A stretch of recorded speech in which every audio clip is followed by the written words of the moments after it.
I'm proud to announce that we are being sponsored again by our old friends at Scribophile. And the news from them is they are offering writing classes now. Scribophile was a place where you could find your community, get an online writers group going, a really great place to be. And now they're offering classes which feature live Zoom meetings weekly, combined with an at-your-own-schedule forums-based instruction. Class sizes are small, so you can get personal attention, and you can use the Scribophile platform specifically designed for critiquing to post your assignments and get and give feedback. The first run of classes has something for writers of any skill level, with classes like From Novice to Novelist to Mastering Motifs. Each one is taught by a published author or a professional writing instructor.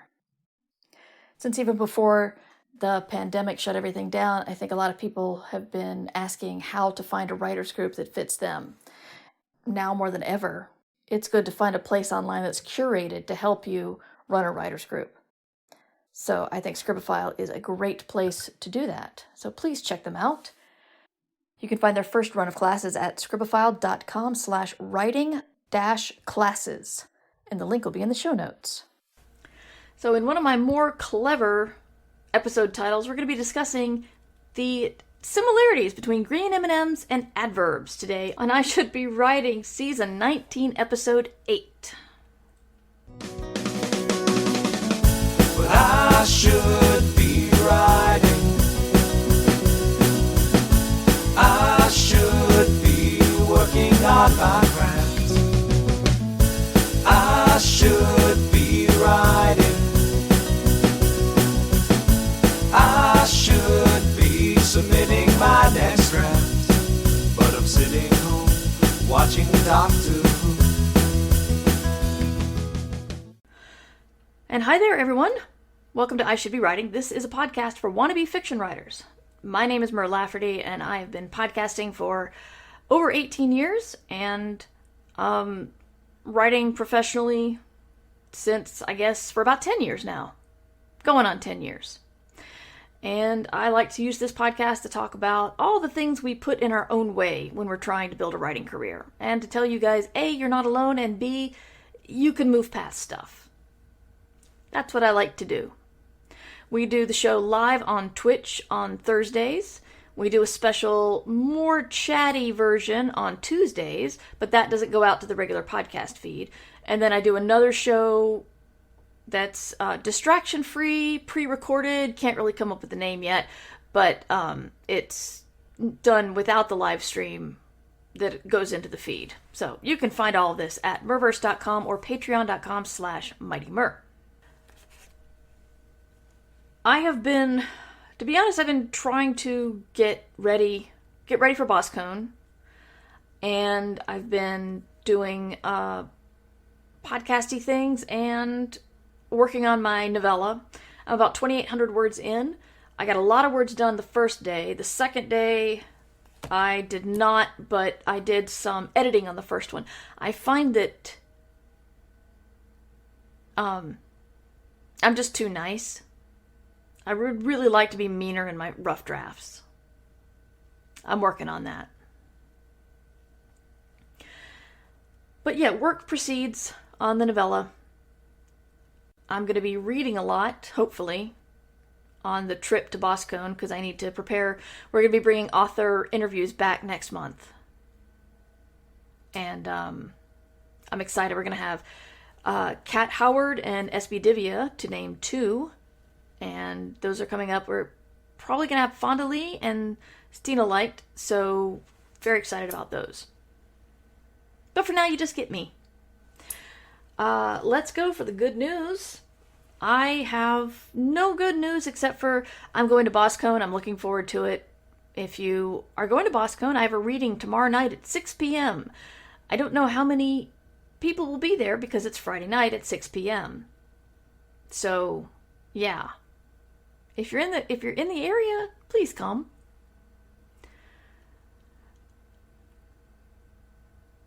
And I saw my physical therapist today, another reason why I was late. Just being out and doing things away from the computer. And apparently my strength and range of motion is getting better. So that's happy. we have some good news to talk about in the chat. We've got, hey Todd, hey Starvin. Dad's minor surgery went well, and I got 1,200 words written yesterday. That's amazing, Shards. Well done.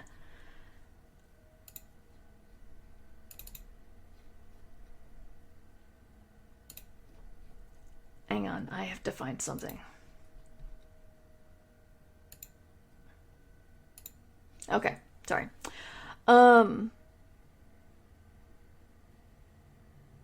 Christian Writing has 1 Rejection 2 report. Congratulations. That's amazing. Team rejection count is up to 23.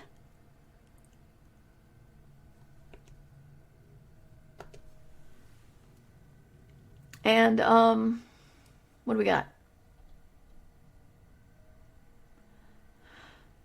Kids Are Asleep is here. Despite working extra hours and being extremely drained, I've managed to write last night. Taking that as good news. That's excellent, Daniel. It's always good when you're really working hard and you still manage to get words out.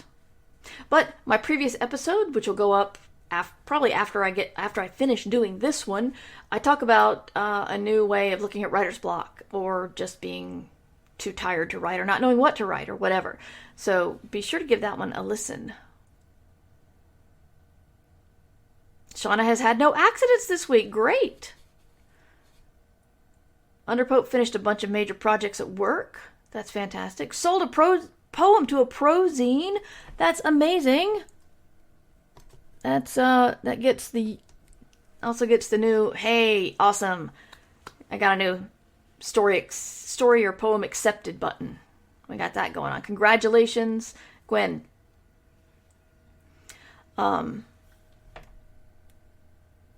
Okay, Kimmy, a weird traffic bill was resolved surprisingly quickly and painlessly. That's great.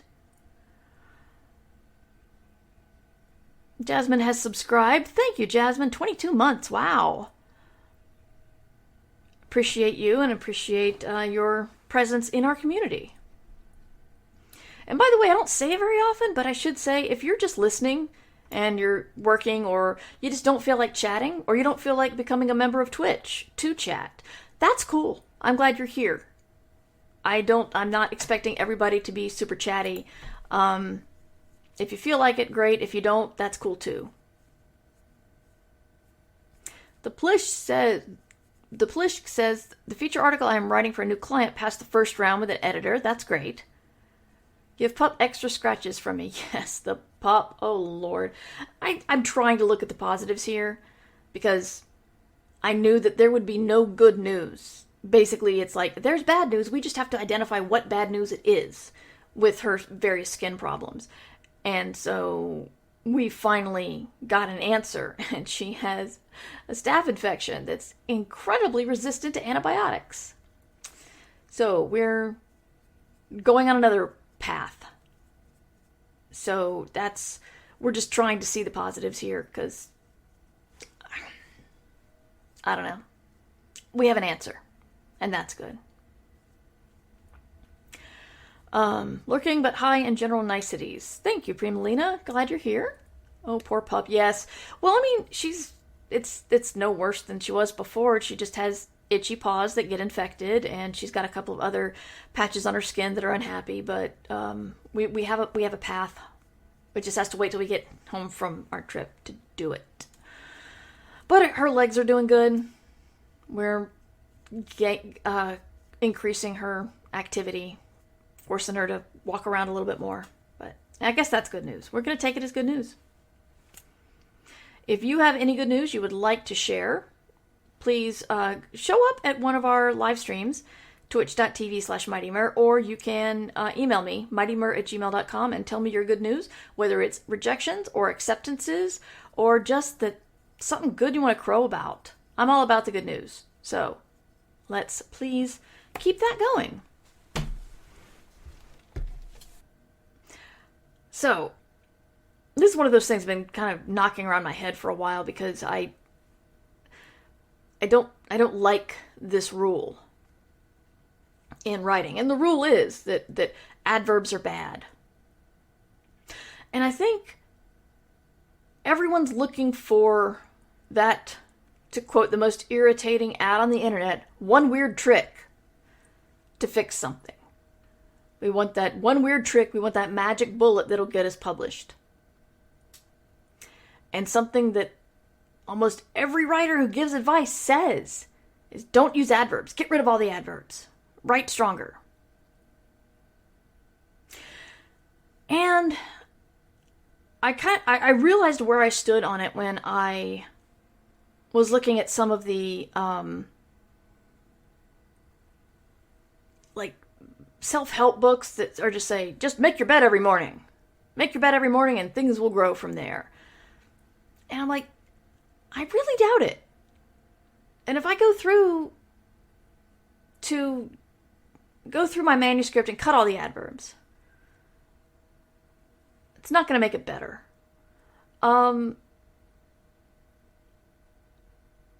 And also, when people say a story's too white or too straight cis, too many straight cis characters and not enough diversity, the solution is not just change everybody's race or ethnicity or sexuality or gender.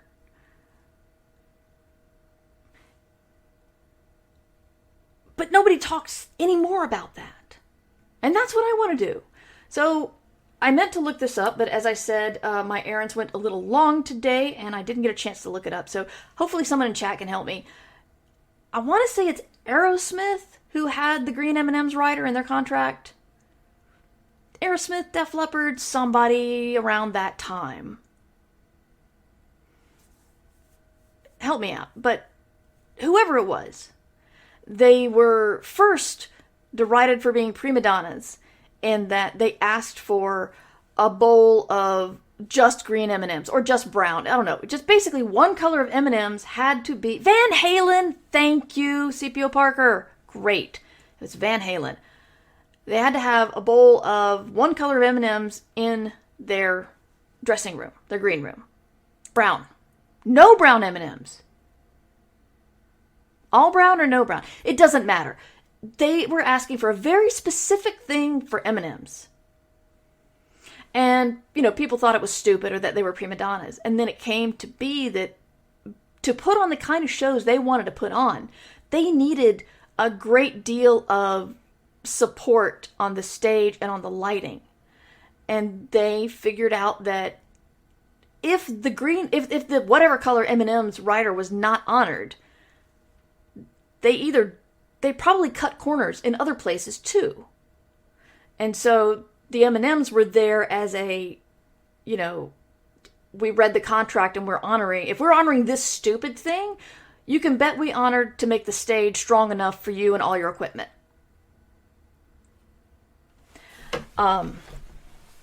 Okay, Shard says all but one color.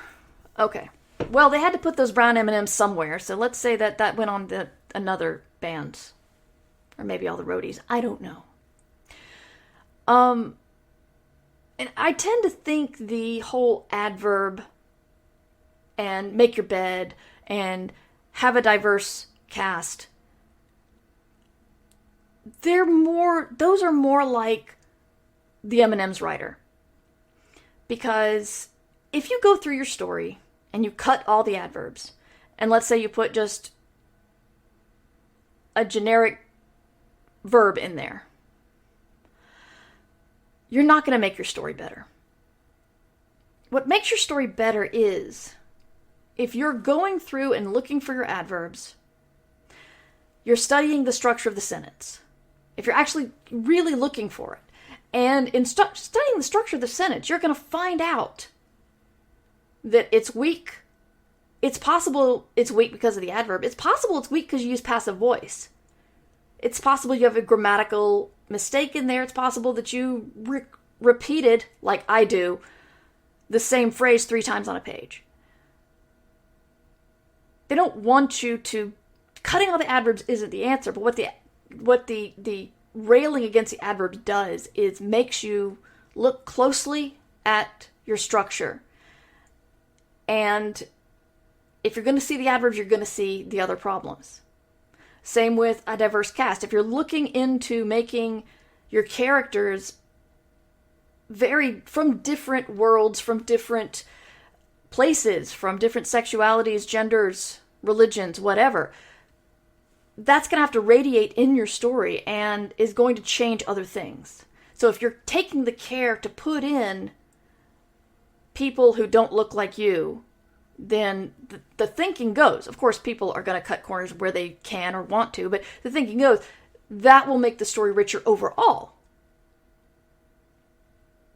It's like making your bed in the morning is not going to change your life. What making your bed does, it slows you down and it makes you focus on one thing. And if you can do that, then maybe that will cascade. But it's not just make your bed. There's no one weird trick.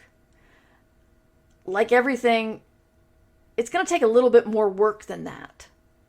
And that's why these kinds of things bug me. Like, I think, I haven't finished it yet. I shouldn't be talking about this book. Yeah, I'll do a book review later. Because I'm not entirely sure where the book's stance is on that. I'm talking about the book, Nabokov's favorite word was mauve, or favorite color was mauve. And it talks about word choice and stuff, but I need to finish the book before I actually talk about it. But,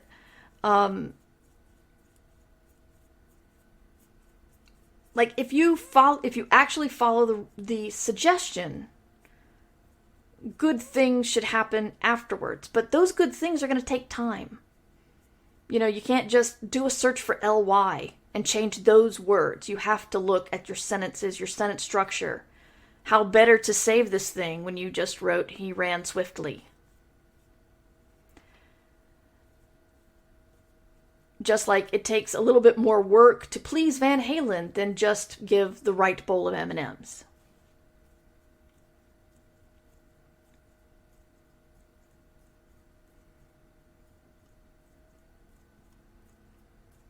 I'm going to go to chat real quick.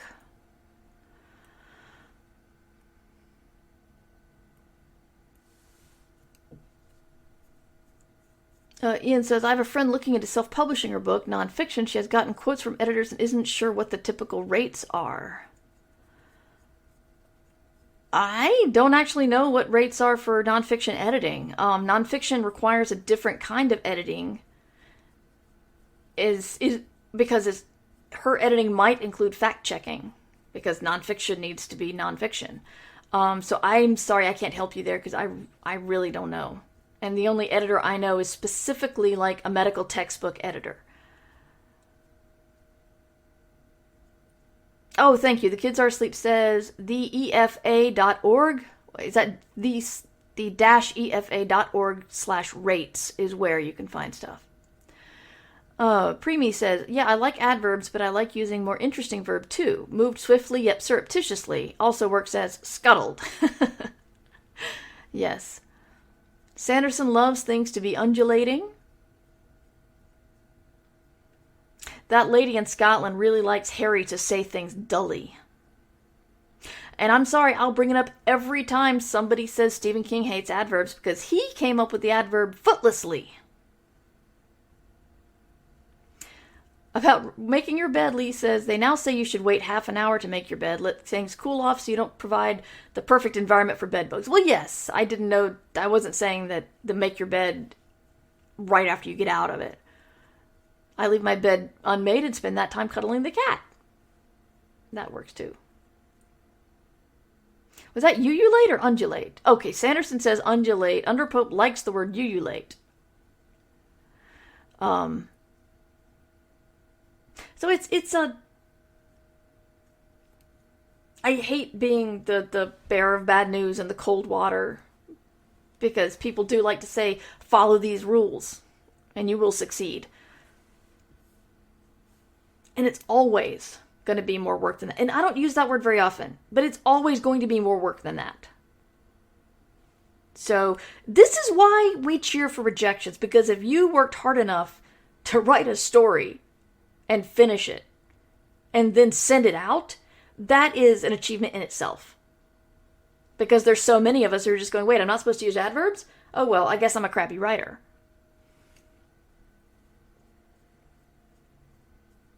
One of my favorite lines is, he flung himself from the room, he flung himself upon his horse and rode madly off in all directions. Only one adverb, but it definitely gives an interesting mental image. What is that from?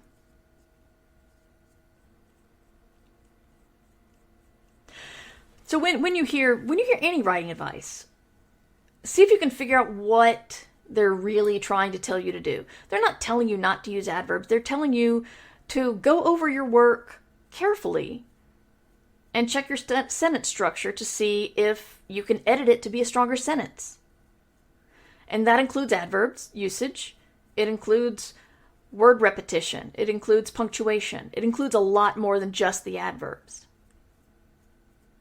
But it's a lot less sexy to say, look at your book very carefully and check every sentence to make sure it's right or the way it should be. I'm losing words here.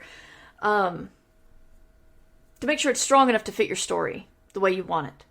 I'm actually using a lot of run-on sentences because my point of view character is a very flighty, fast-talking, fast-thinking person. And it's kind of fun to write like that. Always proofread, said Shauna. I'm writing a short note on file at work and just about wrote 6 weeks instead of 6 weeks, which is, not a typo I want to make on a government report. The flung quote is from Gertrude the Governess by Stephen Leacock. Okay.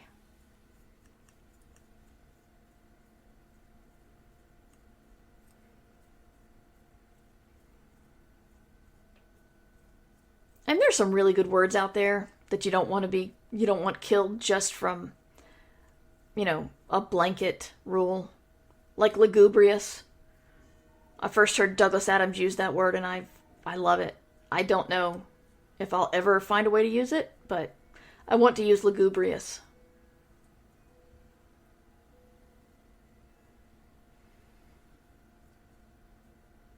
Daniel says, I think too general writing advice that is oversimplified, like don't use adverbs or show don't tell, can be more detrimental than helpful. Too much of that in the head of the writer makes it hard to just get the words out. Exactly. I really like the book Save the Cat Writes a Novel. But I've discovered if I'm trying to actually think of the Save the Cat beat sheet story beats when I'm writing, rough draft, I'll just skid to a stop. I'll be like, is this conflict where it should be? Is this catalyst where it should be? Have I done the catalyst yet? Could any of the previous things be called a catalyst? And I just get, no.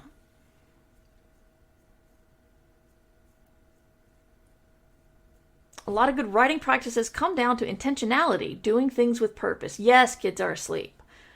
That's it exactly. It's hard to judge your own work. But when you get a little bit of distance from it, then you can better see where the weak spots might be. Preemie says, was about to say what Valerie said. I think the best advice is whatever you're doing, make sure you're doing it on purpose and not by accident. Yeah, that's it. Somebody posted in the Discord today, there's this awesome TikTok out there. I'll see if I can remember to put a link in the show notes. So it's an author speaking over, stitched in, whatever the kids are saying, with, it looks like someone had filled a room with, it looked like a concrete floor, and the concrete was wet, and they left their phone on the windowsill. And the author's saying, you need to have your characters want something, or be moving toward getting something. And this does not have to be life or death. You can still tell a story about something minor, so long as you show why the character wants it. And while he's saying this, there's a guy there with like 2 big long sticks that he's trying to use like chopsticks to pick the phone up off the windowsill and not drop it into the cement. Was it cement? Anyway, Daniel says it was Jason Pargin, or Pargin, I don't know how to pronounce that, in TikTok, but I'll try to get a link to it in the show notes. Yeah, it was really good advice, and it showed you. It's like you start to get really invested in this guy grabbing his phone, and maybe you hope he'll drop it, or by you I mean me, in sort of a schadenfreude kind of way. Oh, that was the John Dies at the End author. Okay. But it's true. This is why it's like if you're writing a scene and your characters feel too stodgy or flat, do something like make them all really thirsty. What would they do if they're very thirsty? And this is why the saying goes, they have to want something, even if it's just a glass of water. Because when you're really thirsty, that's going to change things. You're going to be more focused on, must get water. You got to think, am I going to go talk a lot? Because that's just going to make my mouth drier. Things like that. Wanting something is very key. Also something I need to think about when I'm writing.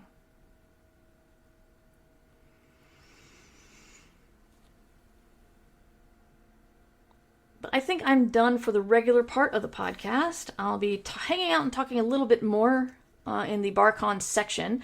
If you would like to participate in the BarCon, remember you can come to twitch.tv/MightyMur, Tuesdays, Thursdays, 3 p.m. Eastern Time, and we just hang out and chat and talk about writing. Or you can listen to the extended episodes and the secret BarCon episode if you subscribe at patreon.com/MightyMur, or you can support via my newsletter, Substack, which is mightymur.substack.com, I think. The link also will be in the show notes. So that is how to get all the extra special stuff. But my site is murverse.com. My email address is mightymur@gmail.com. And I'm not very active on social media right now. I'm trying to get back into it. It's hard. Because I stepped away from Twitter a long time ago. Well, sort of. Anyway. And just haven't... I've downloaded the other ones, but haven't been very active. But I'm around. So check me out. Hopefully I'll see you at BossCon if you're attending. And if not, then I'll be doing a solo Ditch Diggers on Monday, unless something comes up, like an appointment. Both me and the dog needing physical therapy is really messing with my days. And then we'll be doing another I Should Be Writing next Tuesday at 3 o'clock. So, that's it for me. Thank you for listening, and you should be writing. I Should Be Writing is available to you under a Creative Commons Attribution Non-Commercial No Derivatives license. Theme music by John Anelio.